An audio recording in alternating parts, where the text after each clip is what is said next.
আসসালামু আলাইকুম। প্রতি বছর আমাদের এলাকায় কুরবানির ঈদের পর গ্রাম এবং শহরের একটি ফুটবল ম্যাচ হয়ে থাকে। এই ফুটবল খেলাটা একটু ভিন্ন রকম, কারণ এখানে যে দুই দল অংশগ্রহণ করে এরা একই এলাকার মানুষ। কেউ কর্মক্ষেত্রের কারণে শহরে থাকে, আবার কেউ বা কর্মক্ষেত্রের কারণে গ্রামে থাকে। যেমন আমি, আমার কর্মস্থল গ্রামে, তাই আমি গ্রামের পক্ষ হয়ে খেলবো। যার কর্মস্থল শহরে, সে শহরের পক্ষ হয়ে খেলবে। তবে ইন্টারেস্টিং ব্যাপার হচ্ছে আমরা সবাই একই গ্রামের মানুষ। আমরা দুই দলে বিভক্ত হয়ে তারপর এই খেলাটা প্রতি বছর খেলে থাকি। তো যাই হোক, আলহামদুলিল্লাহ মোটামুটি আমরা সবাই মাঠের মধ্যে চলে এসেছি। আকাশে প্রচণ্ড পরিমাণে মেঘ, যে কোনো সময় বৃষ্টি আসতে পারে এবং ঝড়ও হতে পারে। আমরা সবাই মাঠে চলে আসার পর এখানে এসে আমরা আমাদের প্রস্তুতি সেরে নিচ্ছি, অর্থাৎ সবাই বুট জুতা এগুলো পরে নিচ্ছিল, কারণ আকাশের অবস্থা তেমন ভালো না। আমাদের দ্রুত এই কাজগুলি কমপ্লিট করতে হবে এবং মাঠে নামতে হবে খেলার জন্য।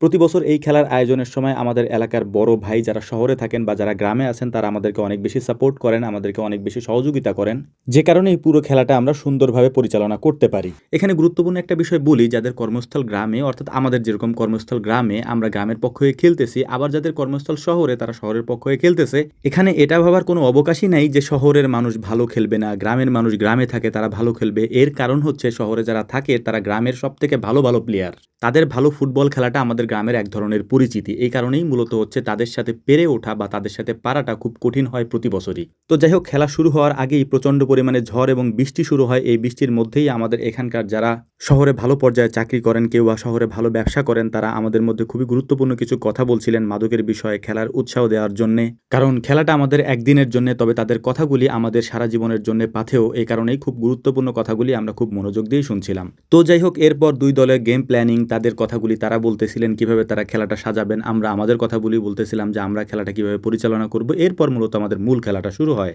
খেলার শুরুর দিকেই তারা দারুণ খেলতেছিল, যেহেতু তুলনামূলকভাবে আমাদের দলে যারা খেলে তারা একটু ইয়াং, মানে ছোট বয়সে। আপনারা জানেন যে আমাদের গ্রামে যারা থাকে তাদেরকে তো আপনারা বিভিন্ন ভিডিওতে দেখেন, ওরা বয়স কম, ছোট, তবে ভালো খেলে। কিন্তু ওই অভিজ্ঞতার একটা ব্যাপার থাকে, এই অভিজ্ঞতা না থাকার কারণেই প্রথম গোলটা আমরা খেয়ে বসি, অর্থাৎ আমরা 1-0 গোলে পিছিয়ে থাকি গ্রামে যারা রয়েছে। তারপর হাফ টাইম পর্যন্ত কোনো গোল হয় না। হাফ টাইমের পরে গিয়ে আমরা আবার একটা গোল দেই, অর্থাৎ গ্রামে যারা রয়েছে তারা একটা গোল দেয়। গোল দেওয়ার পর সমতা আসে।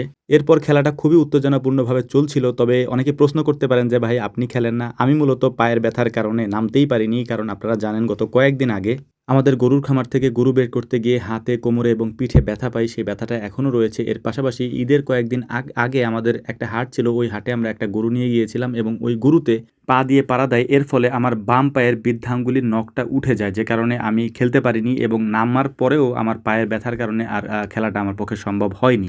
এর পাশাপাশি আমাদের দলের মধ্যে আমার থেকে ভালো প্লেয়ারও ছিল, যে কারণে আমার আর নামা হয়নি বা আমি নামিও নি।